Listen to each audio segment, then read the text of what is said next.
Hi, good afternoon, everybody. I'm Dr. Becky Mancuso. I'm the graduate coordinator in the history department here at BGSU. We're so glad to have you for our webinar today. And I'm also with Dr. Amílcar Challú, who's the chair of the department. We're looking forward to talking with you today about our MA program and the kinds of careers that it can prepare you for. So we're going to go through that in just about 25 minutes or so, and then we're going to save time for questions. So thanks again for joining us. Dr. Challú, why don't you go ahead? Yes, so as the resident economic historian, I'm in charge of doing the career stuff of this webinar. Becky, could you put we have a little poll just to know a little bit where we are at in terms of interests in careers. So the poll is out. Just launched that, yeah. Okay, so there are two questions, right? The first is, what are your general career goals? Is that like launching a career? Is that advancement? Is that going into a further graduate degree, like a PhD? Or and that's the first question. And the second question is, what general occupation you're envisioning, right? That could be working in an archive, in a museum, in academia, government, law, etc. So we have the first question.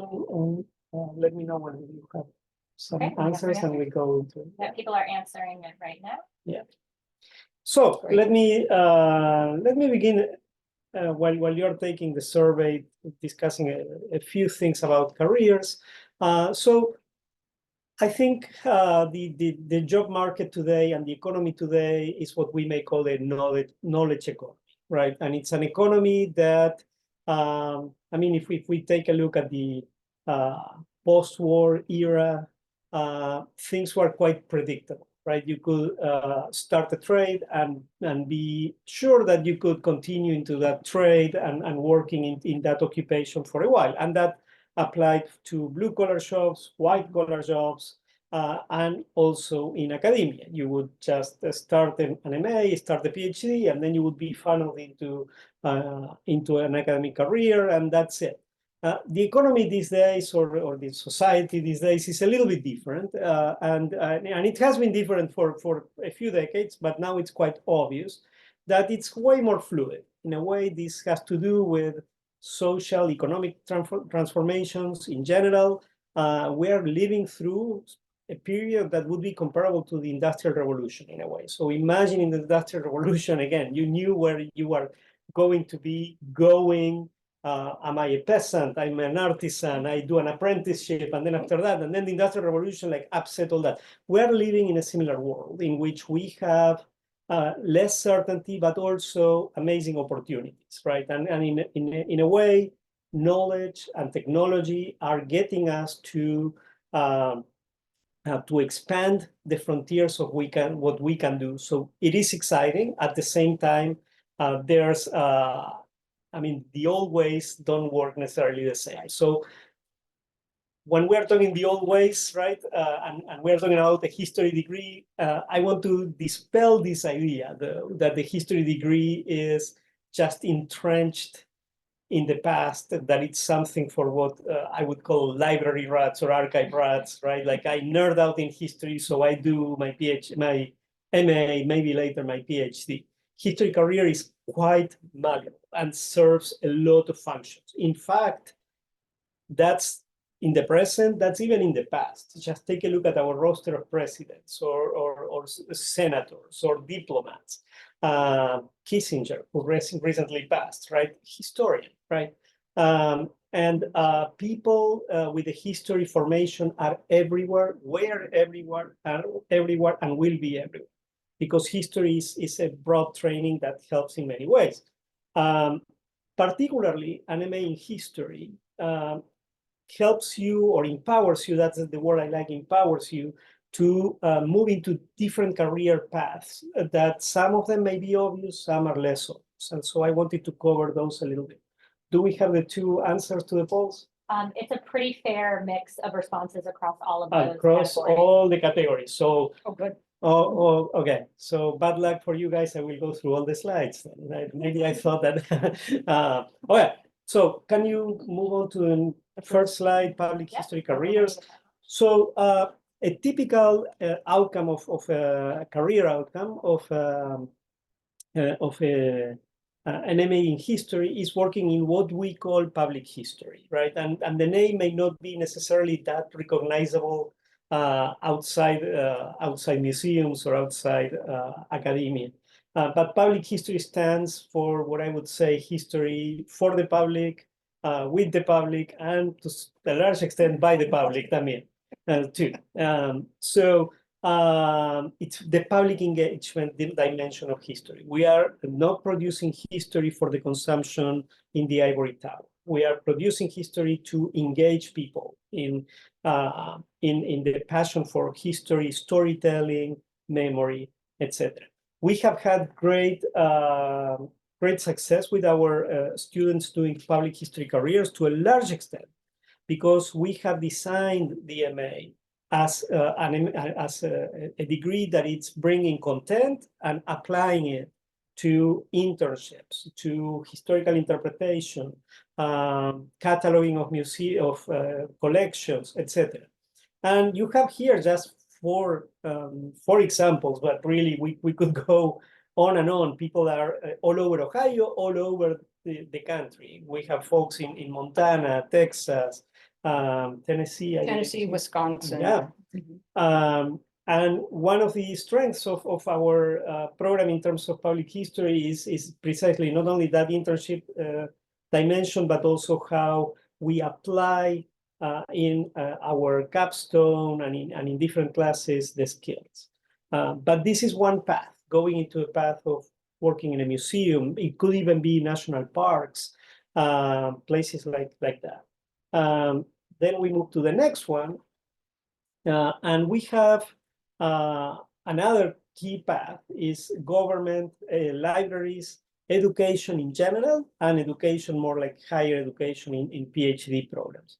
It used to be the case that if you started an MA program, it was mostly to go on into a PhD program. And that's not necessarily the case. I would say today, probably 20% of our students go on in a PhD route. They do pretty well.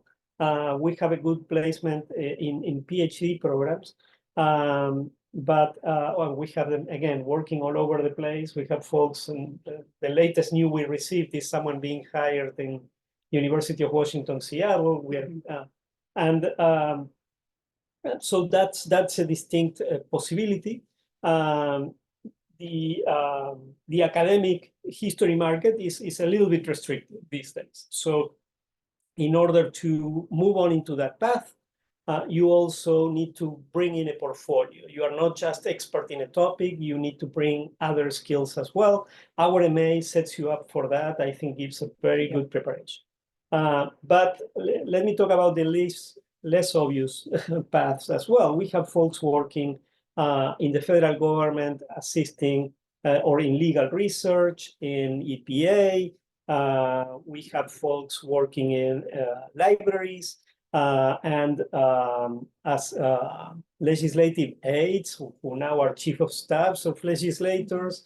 And again, well, in national parks, I mentioned that already with public history, in the archives as well, the national archives, digital history as well. And I would add that there's also this entrepreneurial dimension to history that it's growing, that it's people who are doing like storytelling in history and doing that more as a business, not in the sense of becoming a corporation, but a business as a personal endeavor. Anyway, then another path is high school teachers. And some of our students do the MA and then become teachers, but also it's very common that we have teachers who are doing the MA as they are teaching to gain further qualification to teach in college level classes or AP or other advancement in the high school degree. BGSU is a great school for that. We have excellent School of Education, excellent partnerships there. Also, we are committed teachers. We work hard in pedagogy, and we have tons of teachers in our networks too. We are very active in Ohio History Day, that our webinar organizer is spearheading there. So we do have a trajectory in History Professional Day, a workshop we organize every other year for professional development. We have a lot of contact, and we leverage that into providing, like I would say, a first-rate way of advancement in education.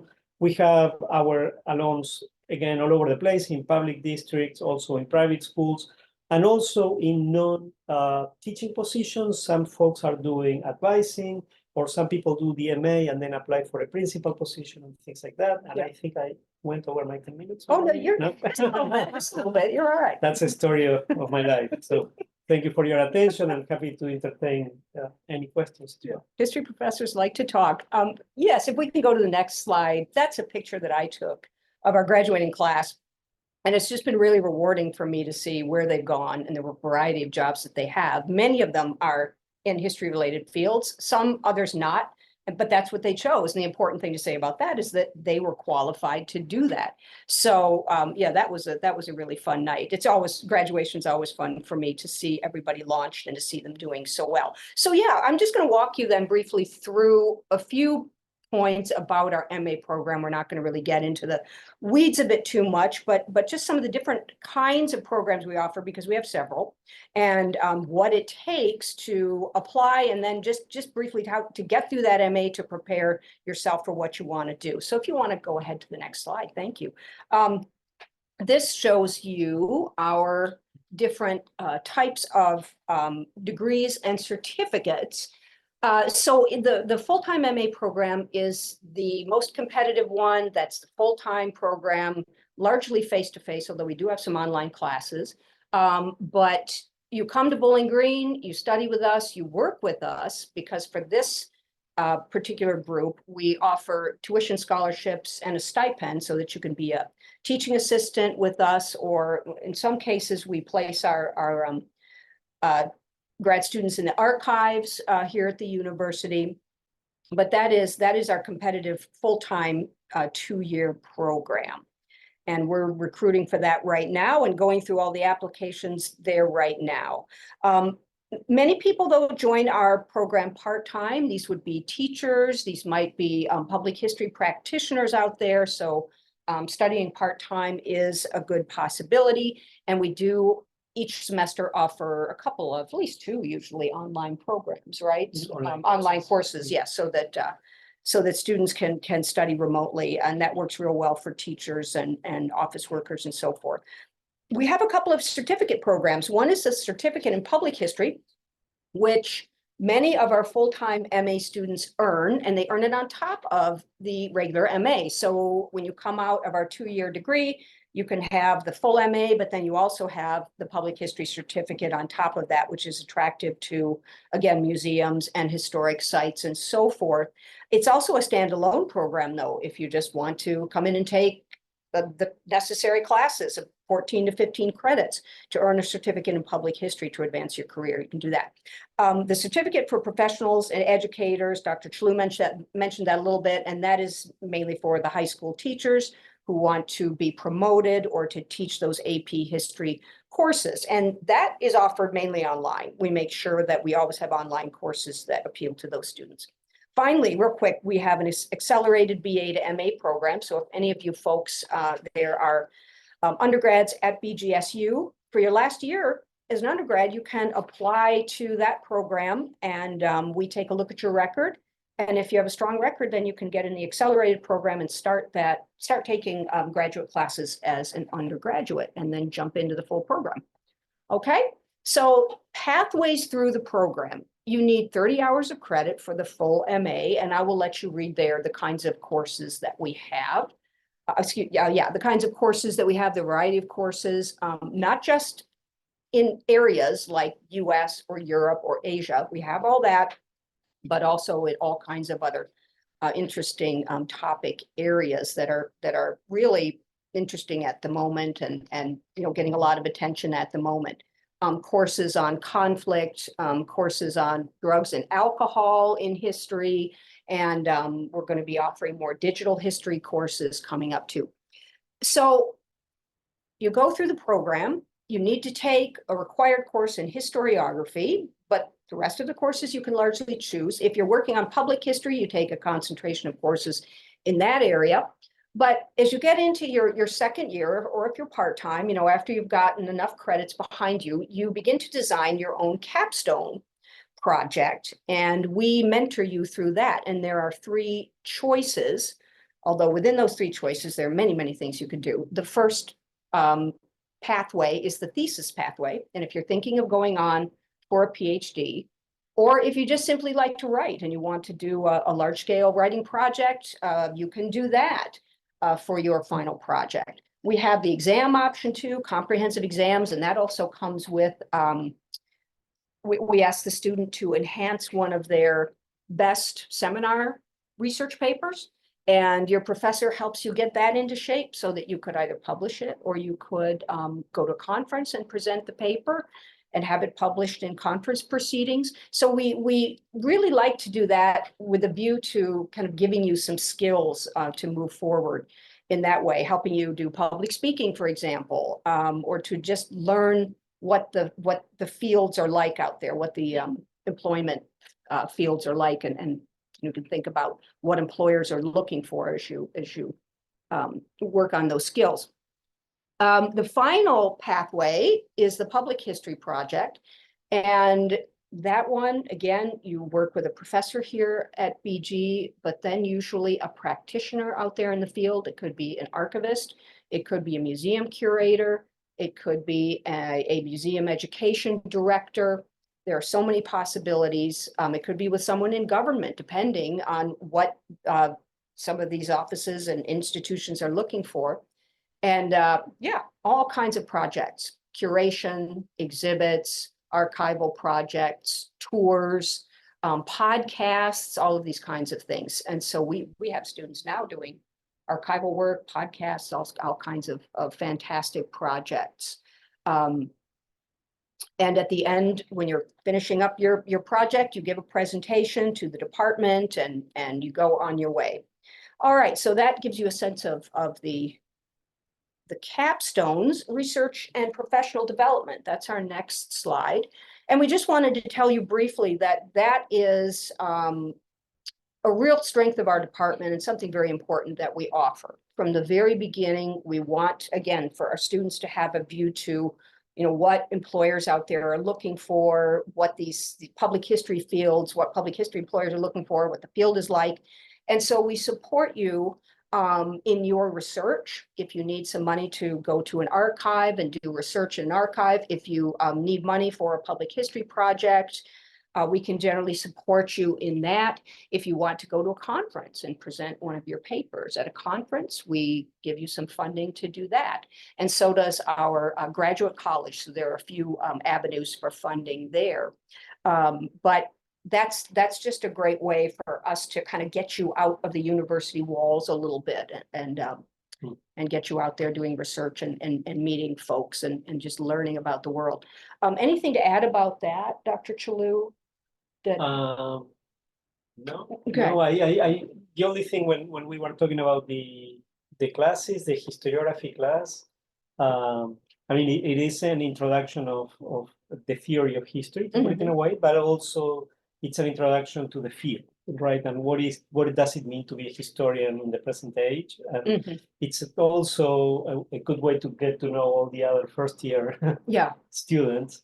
I think, yeah, so the program is designed also in that way, how we can create pathways for people to create a community of historians. Yeah, that's a good point. The historiography course is historiography and the field and professional fields. And so you start thinking about that at the outset. Good. So that's a good segue into the next slide, graduate student life. And we have here actually Emily Shaver. I don't know if we can rotate the Emily Shaver K now. Oh, yes. Here, She was Oh. recently married. Yeah. that's it. Yeah, yes. I think your slides went away. Yeah, I'm gonna get the slide back. Yeah, yeah, Here, yeah, yeah, yeah. can't do Yes, both. yes, and then you can. Yeah. There we go. Right.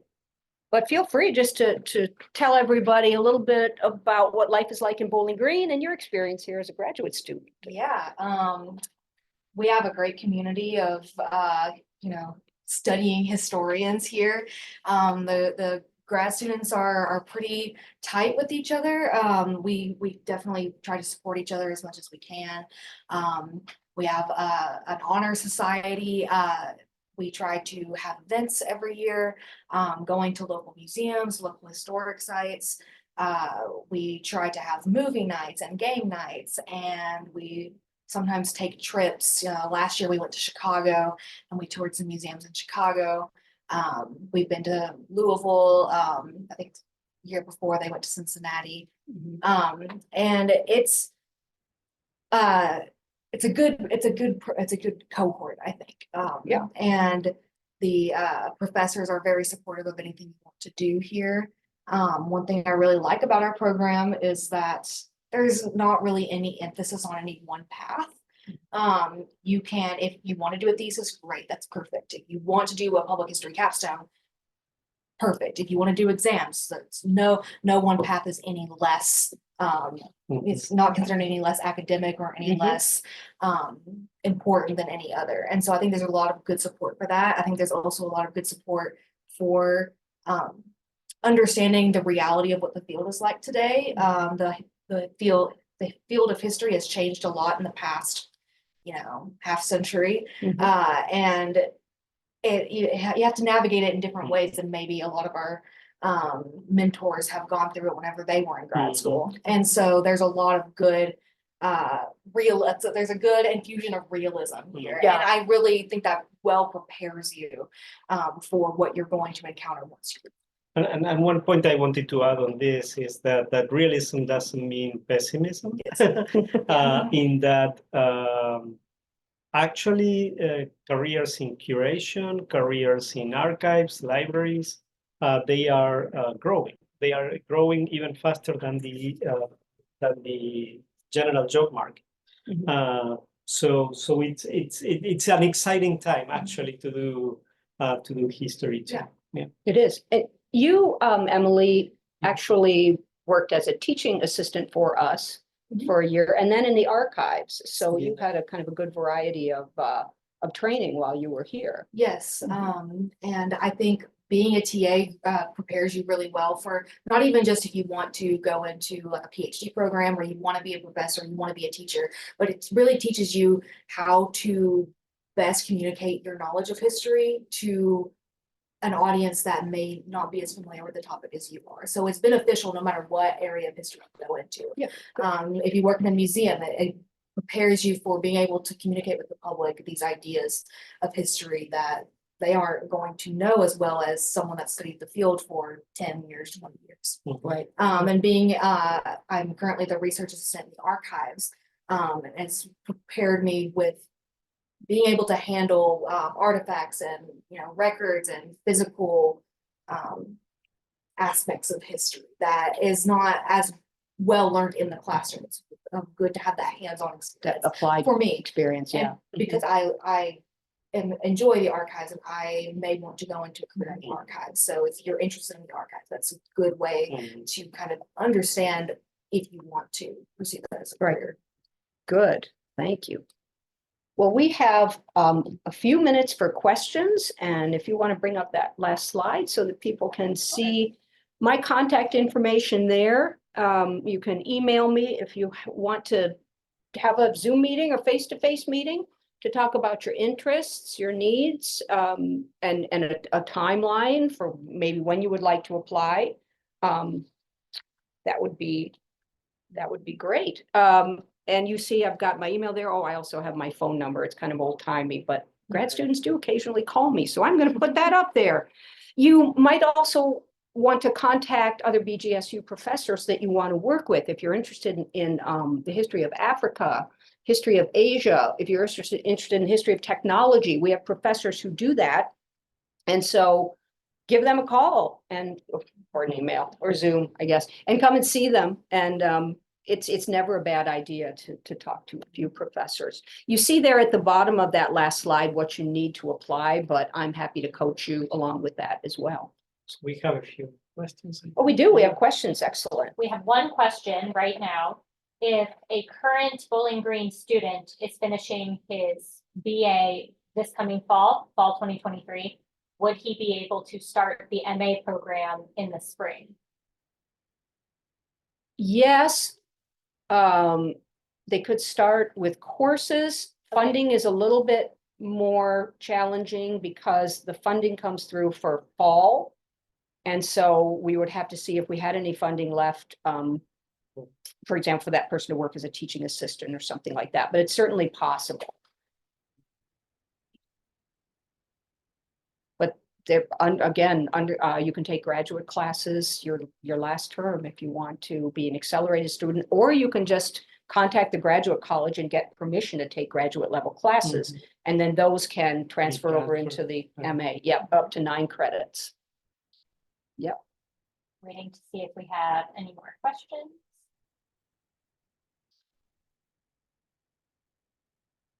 Does anybody have questions about the public history field or kinds of courses we have, anything like that? We have a lot of connections with folks in public history. So I didn't have much of a chance to talk about this, but we have a great internship program that is part of our MA program. And you don't have to be in the public history area to do that. Any graduate student can get an internship, and we place people with government and in museums and wow, up at Fort Meigs, libraries, all those places we've been talking about. And we help you find a placement in an internship that you like. Some of them are paid. More and more of them are paid, and that's really good news. Yeah. And we are probably 2 years away from being able to fund internships as well, or at least to defray some of the costs. But yeah, and I mean, our classes in the MA in general and in history are, I mean, you have some programs that are very programmatic, very formulaic in the way, like you have like US before this, after this, from this year to this year. We tend to be more thematic in our approach.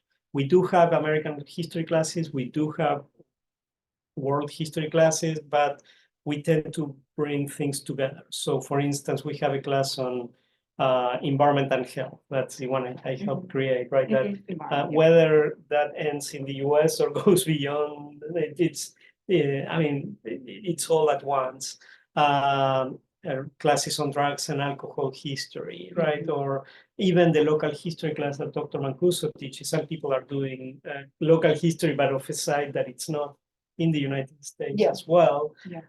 So like that's kind of our brand, to put it in quotation marks, is that we blend things together, that we don't see history as parcelized, as okay, you are doing American history in the 19th century and you're doing Latin American history in the 20th century. We are bringing things. I mean, we bring the synergy.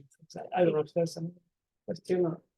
So the student who was asking about starting in the spring, he is actually at a different institution. He's not a Bowling Green student. okay. So I sent him some information. Yeah. I think the same process would apply there. Yep, I'd be happy to talk with the student because some of those credits could be transferred to Bowling Green. That's a possibility too, or the student can take courses online too with us and get a sense of what we offer. And I can email out all of this information to participants. That's fine. Please share the. And I think the problem with spring admissions is that it takes some time to coordinate and to figure out how it works, and it depends a lot on the current situation. I mean, how the university is managing the scholarships and things like that. So we have had it probably every year. We have someone coming in spring, but it does take a little bit more time to set it up. It does. Yep. Okay, if there are no more questions, then we just want to thank you for joining us. And I do hope to hear from some of you. And I recognize that, you may not be quite ready to jump into our AMA program, but I'm happy to talk to you about grad school generally and about your career goals. So feel free to contact us. Thank you very much.